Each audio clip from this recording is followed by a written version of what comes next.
And here's what else we can expect this weekend. The last G20 summit. No, this is not going away, but soon it may have more than 20 members, so it will not be G20 anymore. G20 is a group of 20. They're getting a new member. Who is this new member? It's actually a group of 55 new members. We're talking about the African Union. It's a group of 55 countries. India wanted them to join the G20. The African Union is presently chaired by the president of Comoros, Azali Assoumani. He's already in India for the G20 summit. He arrived today. Now, you may have a few questions. If the African Union is not a member yet, why do they have a representative here? Why should the AU get a G20 membership? And why is India championing this cause? We'll start with the first question. The African Union is not a member, but it's a permanent guest of the G20. In fact, the G20 has a lot of permanent guests, like the United Nations, ASEAN, the IMF, the World Bank, even Spain. Overall, there are 12 permanent guests. The African Union is one of them, so their representative is always present at the G20 summit, which brings us to the next question. If the African Union is already present at every G20 summit, why do they need a full membership? Well, it's about just representation. Think about Africa. Africa is home to 1.4 billion people, about 17% of the world's population. But the continent has just one full member in the G20, and that is South Africa. That's all, one member. This lack of representation appears even more stark when you compare Africa to Europe. Europe's population is about 750 million people, a bit more than half of Africa's.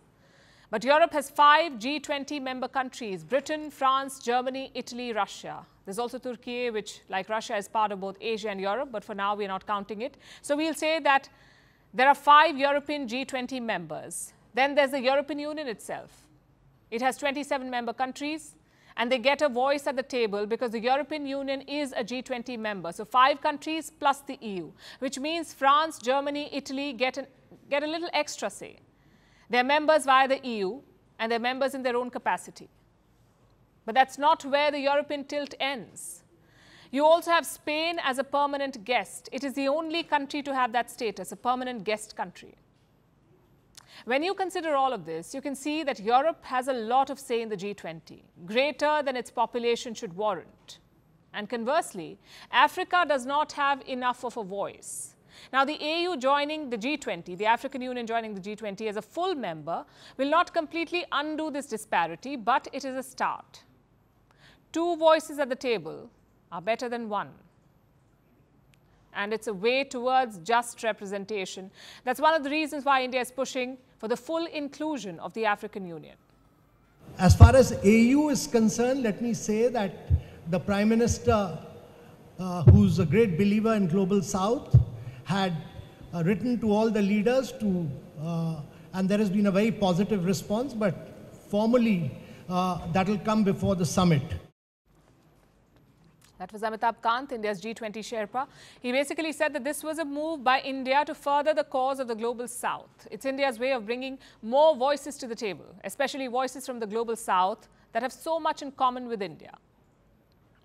It will likely give India more allies at future summits. So it's not just an egalitarian move, it's also a smart political move on India's part, which is why India is championing the inclusion of the African Union.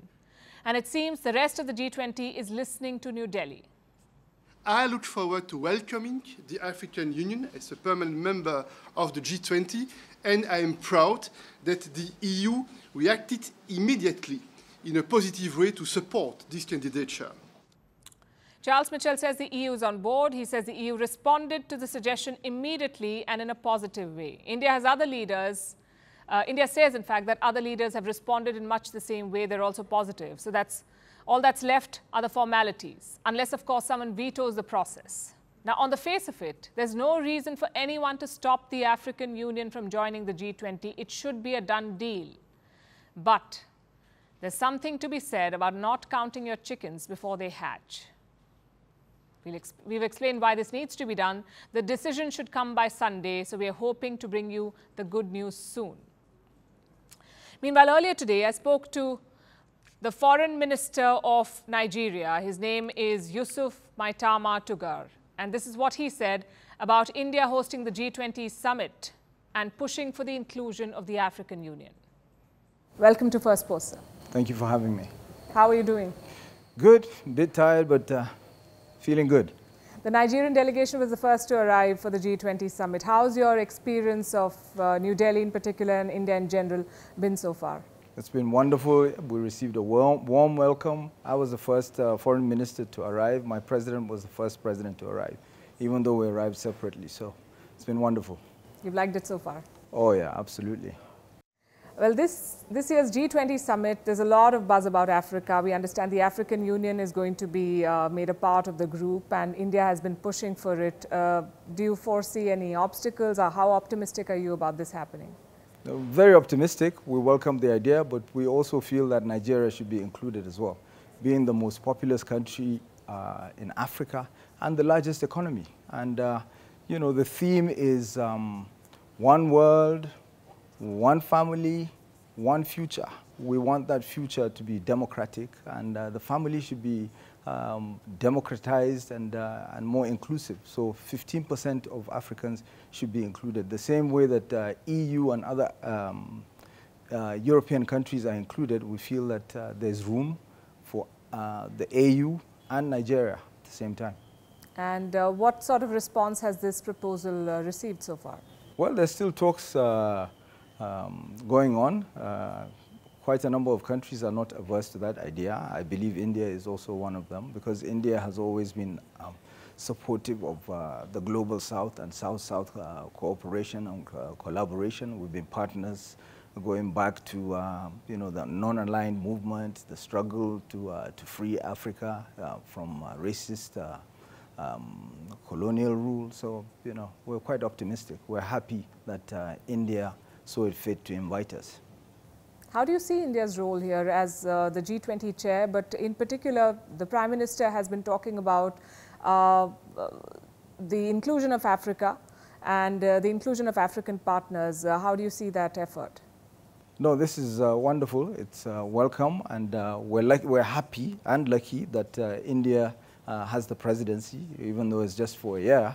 But India is a very key member of the G20, and we believe with the support of countries like India and the forward outlook of Prime Minister Modi, we can get in there. And we need to be on the decision-making table of the largest economies in the world, where, you know, key decisions that affect the whole world and that affect Africa are there. We're just coming out of a pandemic. We saw what happened with you know, the whole politics surrounding vaccines, and how some countries were shortchanged, and what some are referring to even as vaccine apartheid. So this is why it's very key for Nigeria, which is expected to become the third largest country in the world with a population of 400 million, to be part of the G20. You mentioned some very important issues, and you know, post the pandemic and then the war in Ukraine, we've seen this East-West divide sort of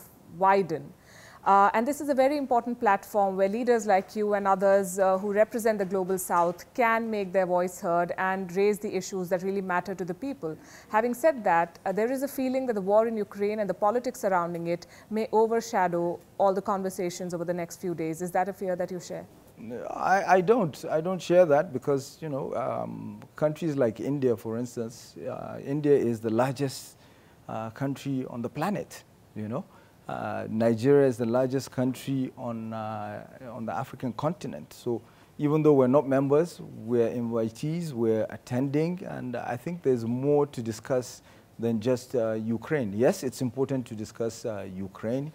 Yes, it's important, you know, to talk about how to stop conflicts. The whole field of international relations was founded on, you know, the effort to try and stop wars, stop conflicts. But, you know, there's a whole lot more to discuss beyond Ukraine. Do you think the absence of some prominent names also impacts the kind of conversations that will happen? The United States, for instance, has called Beijing a spoiler. That's the word they used. Yes, well, I mean, these are, like I said, the theme is one world, one family, one future. So even within families, you know, siblings quarrel, they fight, and I'm sure, you know, some of these issues will be resolved, and you know, this is, you know, perhaps one time that not all members of the family will be in attendance, but you know, the next presidency moves to Brazil. Maybe by then, you know, some of these issues would have been resolved, or you know, there's common ground to meet all together, and hopefully for Nigeria to be part of such future meetings.